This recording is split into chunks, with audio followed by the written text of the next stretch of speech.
We have only 4 kinds of sentence. हम जो भी डेली बातचीत करते हैं, जो भी हम एक दूसरे से संवाद करते हैं, कन्वर्सेशन करते हैं, कितने टाइप का हो सकता है? 4 टाइप। ठीक है। First one is declarative sentence या असर्टिव सेंटेंस। डिक्लेरेटिव क्या होता है बेटा?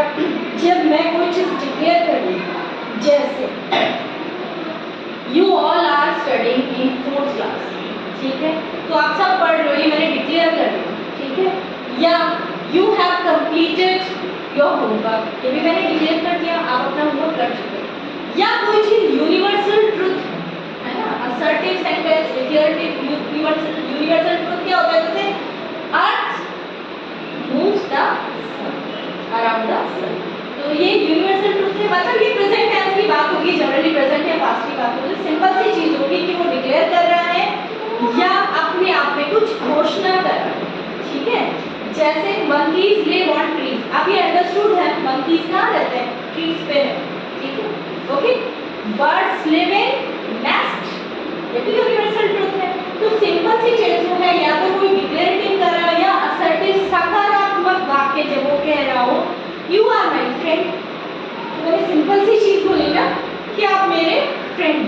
ठीक है, तो ये क्या हो गया? असर्टिव या declarative. Second one is interrogative. अब हम किसी से क्वेश्चन भी अराइज कर सकते हैं, है ना। अब वो क्वेश्चन के सेंटेंस 3 टाइप के हो सकते हैं, या तो वो हेल्पिंग वर्ब से स्टार्ट हो। ठीक है, हेल्पिंग वर्ब कौन सी? आर, वाज, वर। ठीक है, इज, एम, इनसे स्टार्ट हो गया। जैसे are you going there, am I, ठीक है, am I do your work, तो ये क्या है? क्वेश्चन है। कैन, कुड, या WH वर्ड से जो क्वेश्चन स्टार्ट हो रहे हो, व्हाई, व्हिच, हाउ मेनी, ये सब क्या कहलाते हैं?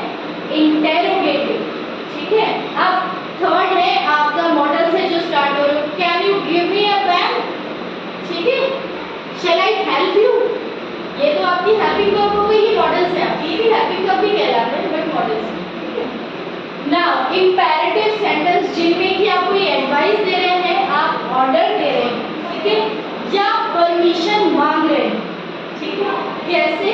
आपने किसी को भी एडवाइस दिया, you should go for the doctor, you should visit to the doctor. ठीक है, आपको डॉक्टर के पास जाना चाहिए, क्यों आ रही है? ठीक है, तो ये एडवाइस हो गया। ऑर्डर आप दे रहे हो, डू माय वर्क। ठीक है, परमिशन आप दे रहे हो किसी को, परमिशन, जैसे you can do your work, आप अपना काम कर सकते हैं। ठीक है, ठीक है, तो ये क्या हो जाएगा आपका? अब परमिशन वाले में कैन, कुड आपको ध्यान रखना है। अगर सेंटेंस ये हो you can do your work, ठीक है, तो ये परमिशन हो गई, किसमें आ जाएगा? आपका इंपेरेटिव में। और अगर ये लिखो can you give me a book, तो कैन का यूज दोनों में हो रहा है, लेकिन डिफरेंट प्लेस पे हो रहा है। ठीक है, कंफ्यूज नहीं होना। अगर कैन स्टार्टिंग में तो इंटरोगेटिव में हो गया, और कैन वर्ब के रूप में तो परमिशन के लिए आ गई। ठीक है, तो परमिशन आप दे दो तो किसमें हो जाएगा? Imperative sentence. तो फोर्थ है आपका एक्सक्लेमेटरी, जिसमें कि आप दुख प्रकट करते हैं, खुशी प्रकट करते हैं, है ना, जॉय, क्या हो सकता है? हैप्पीनेस, सॉरो, रेस्पेक्ट भी हो सकती है, यू शुड ओबे योर पेरेंट्स, है ना, तो रेस्पेक्ट हो गई। अब ये सब किसमें आ रहा है? एक्सक्लेमेटरी में। हाउ गुड, ठीक है, आप यू शुड ओबे योर पेरेंट्स, ये आपका ये भी हो सकता है, इंपेरेटिव भी हो सकता है कि आप एडवाइस भी कर रहे हो, वो डिपेंड करता है कि सेंटेंस क्या लिखा है। ठीक है, alas, he miss the train, कितनी दुख की बात है कि उसकी ट्रेन मिस हो गया। दुख की बात क्यों है? क्योंकि उसने टिकट लिया, वो पैसे वेस्ट है और उसको कहीं पहुंचना होगा, है ना, तो ये किसमें आ जाएगा? आपका एक्सक्लेमेटरी में। अलास, सॉरो, ठीक है, और hurray, we have won the match. ठीक है, खुशी की बात है कि हमने मैच जीत लिया, तो ये सब किसमें आ जाएगा बेटा? Exclamatory sentences. अंडरस्टूड? ठीक है।